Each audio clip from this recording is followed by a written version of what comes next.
J'ai photographié plus de 300 mariages au cours de ma carrière, et je pensais avoir tout vu. Des mariés nerveux, des bridillas, des drames familiaux, des catastrophes de dernière minute. Mais je ne m'étais jamais trouvé dans une situation où mon appareil photo capturait un secret si dévastateur qu'il me ferait remettre en question tout ce que je croyais sur l'amour, le choix et mes propres obligations morales. Le mariage de Camille Dubois et Antoine Lefèvre était censé être le summum de ma carrière, un événement de la haute société qui m'établirait parmi les photographes de mariage d'élite. Au lieu de cela, c'est devenu le jour où j'ai réalisé que parfois, la photo la plus importante que vous prenez est celle qui empêche un mariage d'avoir lieu. Avant de commencer, je vous demande, d'où regardez-vous ceci?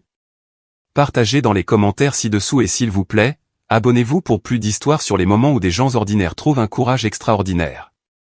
Maintenant, laissez-moi vous ramener à ce matin de printemps parfait où j'ai appris que parfois, les plus beaux mariages cachent les plus laids secrets. Je m'appelle Léo Martin, et je suis photographe de mariage depuis 8 ans. Je suis tombé dans la profession presque par accident. J'étais un photojournaliste indépendant qui luttait pour joindre les deux bouts quand une amie m'a demandé de photographier son mariage pour lui rendre service. J'ai découvert que j'avais un don pour capturer les moments intimes qui rendent chaque mariage unique, le rire nerveux d'un marié voyant sa promise pour la première fois, les larmes dans les yeux d'un père accompagnant sa fille à l'hôtel, la joie pure sur les visages d'un couple lorsqu'ils sont déclarés mari et femme. La photographie de mariage est devenue more qu'un simple travail pour moi. C'était une célébration de l'amour sous toutes ses formes. J'avais photographié des mariages sur la plage et des mariages dans des granges, des cérémonies élaborées à l'église et des rassemblements intimes dans des jardins. Chacun m'a appris quelque chose de nouveau sur les infinies façons dont les gens choisissent d'engager leur vie l'un envers l'autre. Le mariage Dubois-Lefèvre était différent de tout ce que j'avais fait auparavant. Lorsque l'assistante de Camille Dubois a appelé pour réserver mes services, elle a clairement indiqué que ce n'était pas n'importe quel mariage. C'était une fusion de deux des familles les plus importantes de la région, un événement social qui serait couvert par les magazines mondains et auquel assisteraient des politiciens, des chefs d'entreprise et l'aristocratie de la vieille fortune.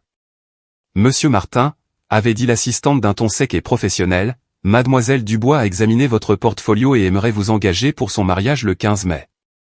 Le budget est illimité, et nous n'attendons rien de moins que la perfection.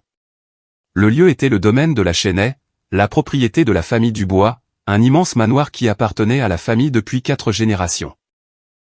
Quand je suis arrivé pour la consultation pré-mariage, j'ai été frappé par l'opulence pure de l'endroit, des jardins entretenus qui semblaient sortis d'un conte de fées, une salle de bal pouvant accueillir 500 invités, et suffisamment de personnel pour faire fonctionner un petit hôtel. Camille Dubois était tout ce que l'on attend d'une mariée de la haute société, 26 ans, d'une beauté époustouflante, avec le genre de prestance et d'élégance qui vient d'une vie passée dans les pensionnats et les galas de charité. Elle a été polie pendant notre rencontre, répondant à mes questions sur le calendrier et sa vision pour les photos, mais il y avait quelque chose de distant en elle, comme si elle suivait les mouvements plutôt que de planifier le plus beau jour de sa vie. Qu'est-ce qui est le plus important pour vous en termes de photographie, ai-je demandé, une question qui incitait généralement les mariés à s'illuminer en parlant de la capture de leur histoire d'amour. Mon père veut une documentation complète de l'événement, dit-elle avec soin. Chaque invité, chaque moment, chaque détail. Ce mariage représente l'union de deux familles importantes, et les photographies doivent refléter cette importance. C'était une façon étrange de parler de son propre mariage. Clinique, presque commercial. La plupart des mariés parlaient de vouloir capturer leur joie, leur amour, l'émotion de la journée. Camille en parlait comme d'une fusion d'entreprises. Et que voulez-vous, vous, insistai-je doucement. Quels moments sont les plus importants pour vous personnellement? Pendant une seconde, quelque chose a traversé son visage. Une vulnérabilité, un désir, mais c'est parti si vite que j'ai presque cru l'avoir imaginé. Je veux ce que mon père pense être le mieux, dit-elle finalement. Le marié, Antoine Lefèvre, était exactement ce que le casting central commanderait pour un mariage de société. Grand, beau d'une manière conventionnelle, avec la confiance qui vient de ne jamais avoir à s'inquiéter de l'argent ou du statut. Il a été assez agréable pendant notre rencontre, mais j'ai remarqué que Camille et lui se regardaient à peine, et quand ils interagissaient, cela ressemblait plus à des partenaires commerciaux qu'à des amants. Léo est fortement recommandé, dit Antoine à Camille comme si je n'étais pas assis juste là. Le mariage des chevaliers qu'il a photographié l'année dernière a été présenté dans Point de vue. C'est merveilleux, répondit Camille, mais son ton suggérait qu'elle pensait à toute autre chose. Je suis parti de cette première rencontre avec un étrange sentiment dans l'estomac. En 8 ans de photographie de mariage, j'ai développé un sixième sens pour les couples. Je pouvais généralement dire en quelques minutes si j'avais affaire à une histoire d'amour ou à une catastrophe en attente. Le mariage du Bois-Lefebvre ne ressemblait ni à l'un ni à l'autre.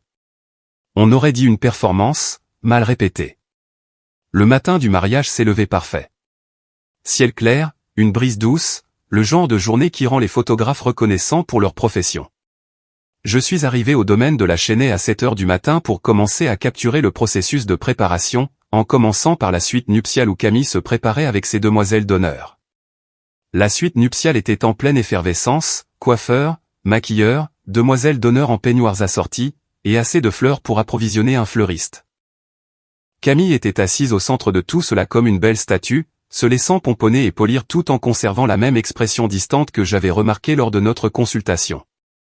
J'ai commencé à prendre des photos, en me concentrant sur les détails qui raconteraient l'histoire de la matinée, la robe de mariée suspendue à la fenêtre, les bijoux délicats disposés sur du velours, le bouquet de roses blanches et de gypsophile. Mais en travaillant, je me suis surpris à observer le visage de Camille dans mon viseur, et ce que j'ai vu m'a troublé. Elle ne rayonnait pas de joie nuptiale. Elle n'était ni excitée, ni nerveuse, ni aucune des émotions que j'étais habitué à voir chez les mariés le jour de leur mariage. Elle avait l'air résignée, comme quelqu'un qui exécute un rôle qui lui a été assigné plutôt que choisi. « Camille, chérie, tu dois sourire », dit l'une de ces demoiselles d'honneur, une blonde parfaitement coiffée qui semblait tout droit sortie d'un catalogue de country club. Le sourire de Camille est apparu instantanément, lumineux et magnifique et complètement vide. Je l'ai capturé, mais quelque chose dans sa fausseté m'a mis mal à l'aise. « Faisons quelques clichés de vous avec votre père », suggérai-je, sachant que les moments père-fille étaient souvent la partie la plus émouvante de la matinée. Charles Dubois était un homme qui commandait l'attention dès qu'il entrait dans une pièce. Grand, les cheveux argentés, avec le genre de présence qui suggérait qu'il était habitué à être la personne la plus importante où qu'il aille. Il était vêtu d'une jaquette impeccable et se tenait avec l'assurance de quelqu'un à qui on n'a jamais dit non. « Ma belle-fille », dit-il en entrant dans la suite nuptiale.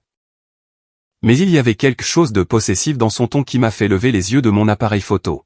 « Bonjour, père », dit Camille, et je remarquai que tout son corps se tendit lorsqu'il s'approcha. « Es-tu prête pour ton grand jour ?» demanda-t-il, posant ses mains sur ses épaules dans ce qui aurait dû être un geste tendre, mais j'ai vu à travers mon objectif comment ses doigts s'enfonçaient dans sa peau, comment elle tressaillit presque imperceptiblement à son contact. « Oui, père. Tout est exactement comme tu l'as prévu. »« Comme nous l'avons prévu », corrigea Théil, mais son sourire n'atteignit pas ses yeux. « C'est ton jour, Camille. Le jour où tu deviens Madame Antoine Lefebvre et prends ta place dans la société. » J'ai pris plusieurs photos d'eux ensemble, bu quelque chose dans la dynamique me semblait faux. Ce n'était pas un père fier célébrant le bonheur de sa fille. C'était un homme qui s'assurait que son investissement portait ses fruits. « Je devrais aller voir les préparatifs du marié, » dis-je, ayant besoin de m'éloigner de la tension étrange dans la pièce. La suite du marié contrastait vivement avec les préparatifs de la mariée. Antoine et ses garçons d'honneur étaient détendus, plaisantant, traitant la matinée comme n'importe quel autre rassemblement social. Antoine lui-même semblait complètement à l'aise, ajustant sa cravate et discutant de ses projets de golf pour le week-end suivant. Nerveux, demandai-je en le photographiant pendant qu'il se préparait. Pas du tout, dit-il avec un sourire confiant. Camille et moi nous connaissons depuis l'enfance. Ça a toujours été le plan. Le plan ? Nos familles sont amies depuis des générations. Il est logique que nous nous marions. Nous comprenons le monde de l'autre. Nos valeurs s'alignent. Nos familles approuvent. C'est vraiment parfait. Il parlait de son mariage comme on pourrait discuter d'une fusion d'entreprises, ce qui, je suppose, était le cas à bien des égards. C'est en photographiant les garçons d'honneur que j'ai rencontré Lucas Lefebvre, le frère cadet d'Antoine. Là où Antoine était conventionnellement beau et confiant, Lucas était plus discret, avec des yeux pensifs, un sourire facile et une chaleur que son frère aîné semblait manquer. « Vous devez être le photographe », dit Lucas en s'approchant de moi pendant que les autres étaient distraits. « Je suis Lucas, l'héritier de Rechange. Léo Martin. Ravi de vous rencontrer. Je dois vous demander, avez-vous déjà rencontré Camille ? Oui. Elle a l'air charmante. » Lucas resta silencieux un instant, étudiant mon visage. Elle est charmante. C'est aussi la femme la plus gentille et la plus intelligente que j'ai jamais connue. J'espère juste. Quoi ? Rien. Oubliez ce que j'ai dit. Ce n'est pas ma place. Mais l'inquiétude dans sa voix m'est restée alors que je me déplaçais entre les préparatifs de la mariée et du marié, capturant les clichés traditionnels de la préparation tout en essayant de me défaire du sentiment que quelque chose n'allait fondamentalement pas avec ce mariage parfait en apparence. C'est pendant les photos de famille avant la cérémonie que j'ai capturé l'image qui allait tout changer. Les portraits de famille formels étaient exactement ce à quoi on pouvait s'attendre, des clichés raides et posés de deux familles éminentes se réunissant. Charles Dubois se tenait avec une posture militaire, sa femme à ses côtés, l'air élégant mais froid. La famille Lefebvre était tout aussi formelle, chacun positionné précisément selon la hiérarchie sociale et l'importance familiale.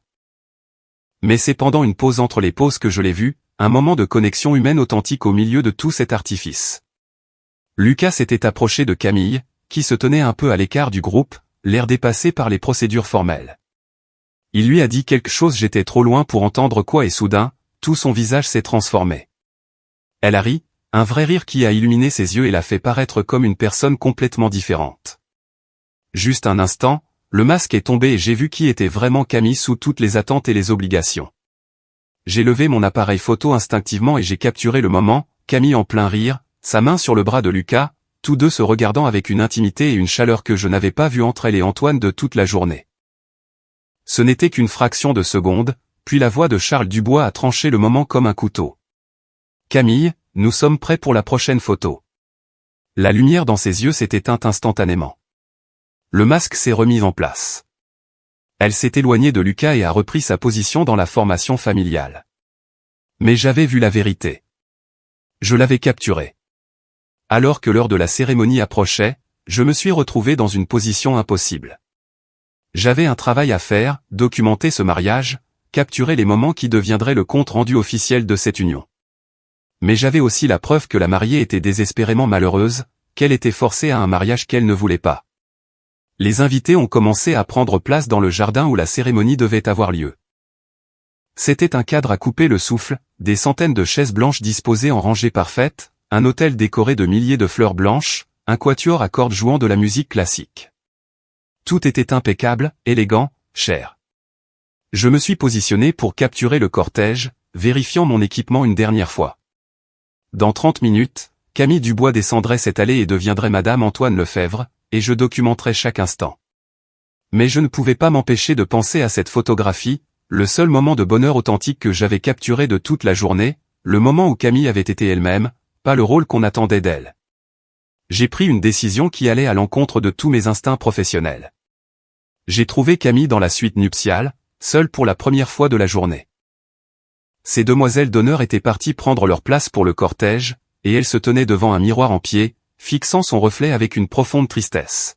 « Camille, dis-je doucement, ne voulant pas la surprendre. » Elle se retourna, et un instant je vis la panique dans ses yeux. « Est-ce l'heure ?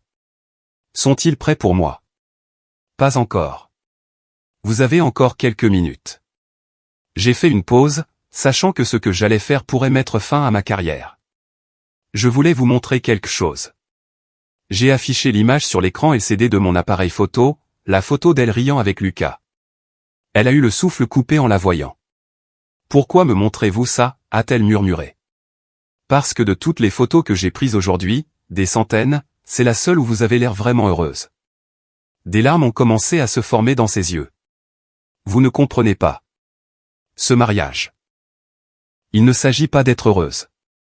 Il ne s'agit pas de ce que je veux. Il s'agit d'obligations familiales, de relations d'affaires, d'attentes qui sont en place depuis mon enfance. Mais que voulez-vous, Camille? Pas votre père, pas la société, pas les attentes familiales. Que voulez-vous? » Elle a fixé la photo pendant un long moment, et j'ai vu quelque chose changer dans son expression. C'était subtil, mais je l'ai reconnu. C'était le même regard que j'avais capturé sur la photographie, le moment où son vrai moi avait émergé. « Je veux me sentir comme ça, » dit-elle en touchant l'écran de l'appareil photo. « Je veux rire comme ça, être moi-même sans excuse, choisir mon propre chemin, alors pourquoi ne le faites-vous pas? Parce que je ne peux pas. Parce que c'est plus grand que moi. Parce que décevoir mon père, rompre ses fiançailles, abandonner tout ce qui a été prévu. Ça détruirait tout. Ou ça vous sauverait. » Elle m'a regardé avec surprise, comme si l'idée ne lui était jamais venue à l'esprit. Camille, dis-je doucement, j'ai photographié plus de 300 mariages. J'ai vu le véritable amour et j'ai vu des mariages de convenance. J'ai vu des mariées nerveuses, excitées, effrayées, dépassées. Mais je n'ai jamais vu une mariée qui avait l'air de marcher vers sa propre exécution. C'est ce que je ressens, a-t-elle murmuré. Alors ne le faites pas, je ne peux pas simplement. Je ne peux pas simplement ne pas me présenter. Il y a 300 invités là-bas. La cérémonie est sur le point de commencer. Alors, présentez-vous. Descendez cette allée. Mais quand le célébrant demandera si vous prenez Antoine pour époux, dites la vérité. Elle me fixa comme si je lui avais suggéré de se faire pousser des ailes et de s'envoler. Je ne peux pas faire ça. Le scandale, l'embarras, les conséquences. Points seront temporaires.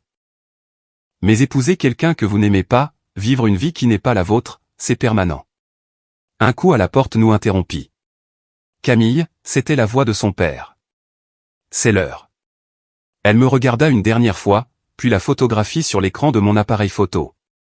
Quelque chose dans son expression s'est durci, non pas avec résignation, mais avec résolution. Merci, dit-elle doucement. Le cortège a commencé exactement à l'heure.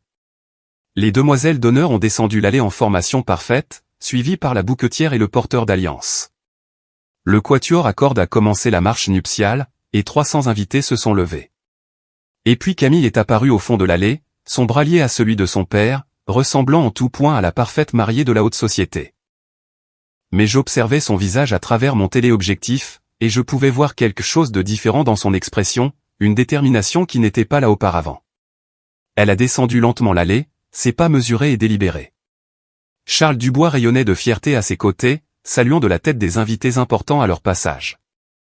Antoine attendait à l'hôtel avec un sourire confiant.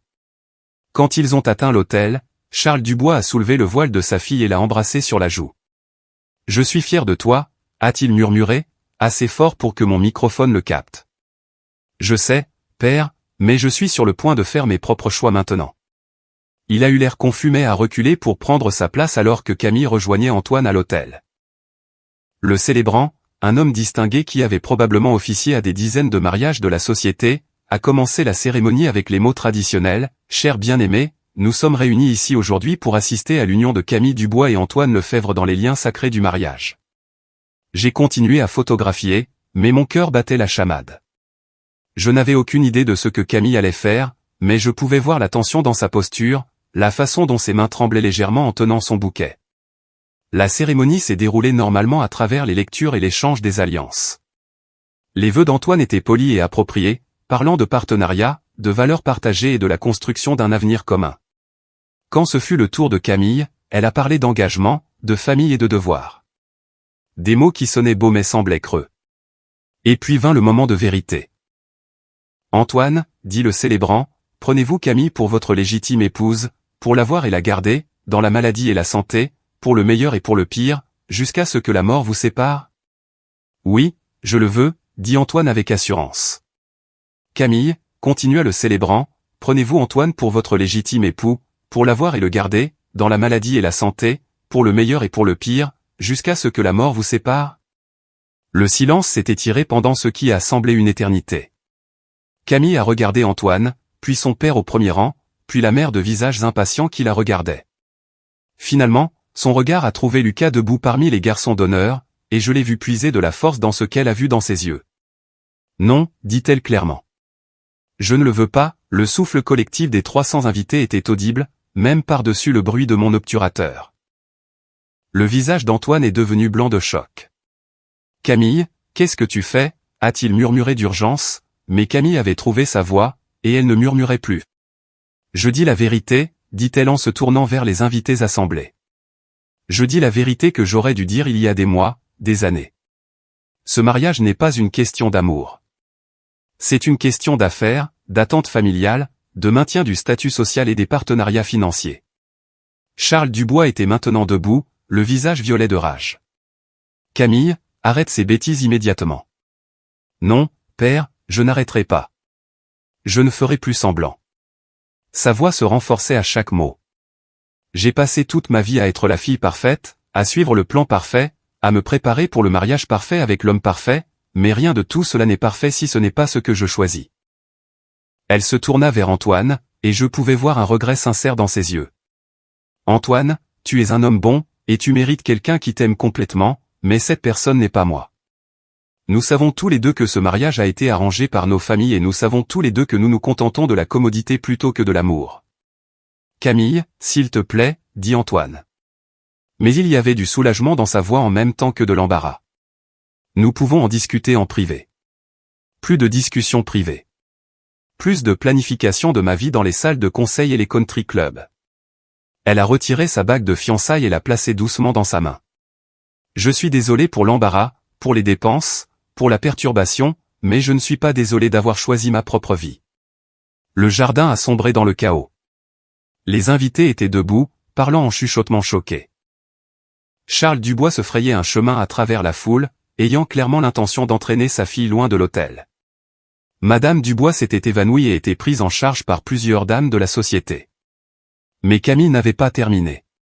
Je sais que c'est choquant, dit-elle, sa voix portant par-dessus l'agitation. Je sais que ce n'est pas ce que tout le monde attendait, mais j'espère qu'un jour certains d'entre vous comprendront que choisir son propre bonheur n'est pas égoïste, c'est nécessaire. Elle a regardé directement Lucas alors, et le sourire qui a traversé son visage était le même que celui que j'avais capturé sur cette photographie. Authentique, radieux, libre. Et j'espère que lorsque je me marierai un jour, ce sera avec quelqu'un qui me fait rire, qui voit qui je suis vraiment, qui m'aime pour moi-même plutôt que pour ce que je représente. Sur ce, elle a ramassé sa robe et a remonté l'allée, non pas comme une mariée marchant vers son avenir, mais comme une femme marchant vers sa liberté. Les conséquences ont été tout ce que l'on peut attendre d'un scandale de cette ampleur. Charles Dubois était apoplectique, menaçant de poursuites judiciaires et de ruine sociale. La famille Lefebvre était mortifiée mais essayait de maintenir sa dignité. Les invités fuyaient la scène ou se regroupaient pour disséquer ce dont ils venaient d'être témoins.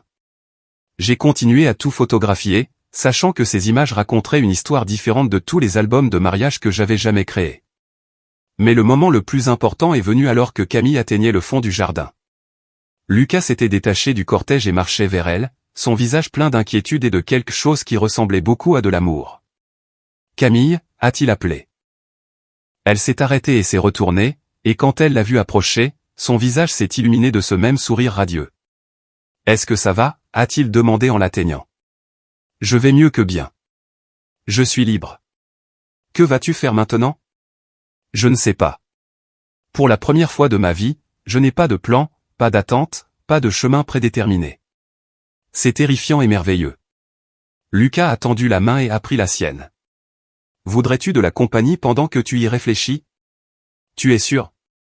Ta famille ne te pardonnera jamais de m'avoir choisi à leur place. C'est la seule chose dont je suis sûr. » J'ai capturé ce moment aussi. Camille et Lucas, les mains jointes, se regardant avec le genre d'amour que j'avais passé 8 ans à essayer de photographier lors des mariages. C'était réel, honnête, sans phare. Alors qu'ils s'éloignaient ensemble, laissant derrière le chaos du mariage ruiné, j'ai réalisé que je venais de documenter quelque chose de bien plus significatif qu'un mariage de société. J'avais capturé une femme trouvant son courage, choisissant son propre chemin et découvrant le véritable amour dans le processus.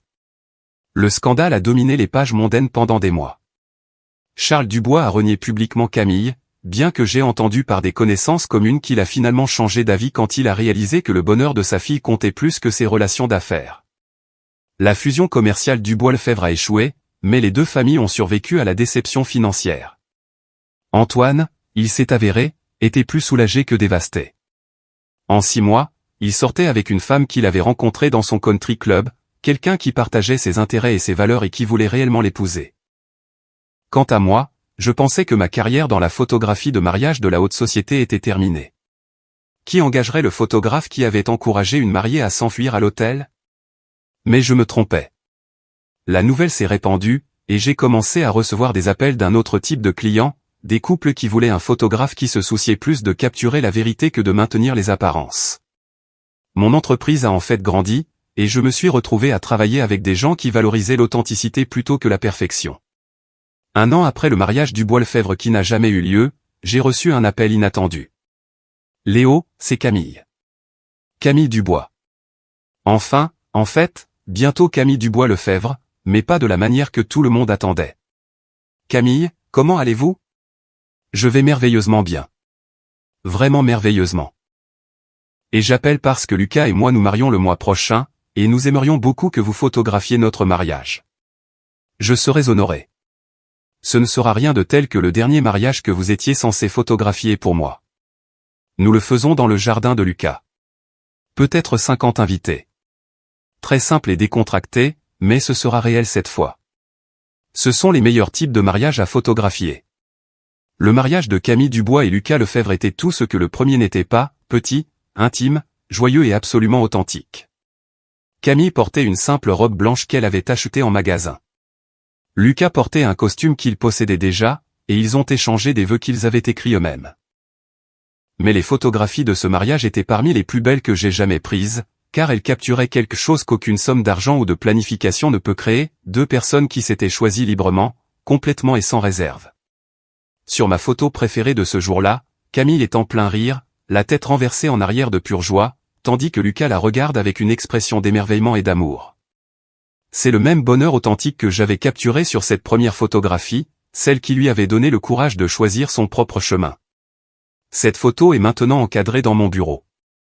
Un rappel que parfois, la chose la plus importante qu'un photographe puisse faire n'est pas seulement de capturer ce qui se passe. C'est d'aider les gens à voir qui ils sont vraiment. Camille et Lucas sont mariés depuis 3 ans maintenant. Ils vivent tranquillement, loin des projecteurs de la société qui avaient autrefois défini la vie de Camille. Ils sont heureux d'une manière qui n'a rien à voir avec le statut social ou l'approbation familiale et tout à voir avec le choix qu'ils ont fait de construire une vie basée sur l'amour plutôt que sur les attentes. Et chaque année, à leur anniversaire, ils m'envoient une photo, pas une photo professionnelle, juste un simple cliché d'eux deux ensemble, toujours en train de rire, toujours en train de se choisir, toujours libres. Une histoire absolument puissante sur le courage de choisir son propre chemin et les façons inattendues dont la vérité peut nous libérer. Que pensez-vous de la décision de Léo de montrer cette photo à Camille avant son mariage? Faites-nous part de vos réflexions dans les commentaires ci-dessous.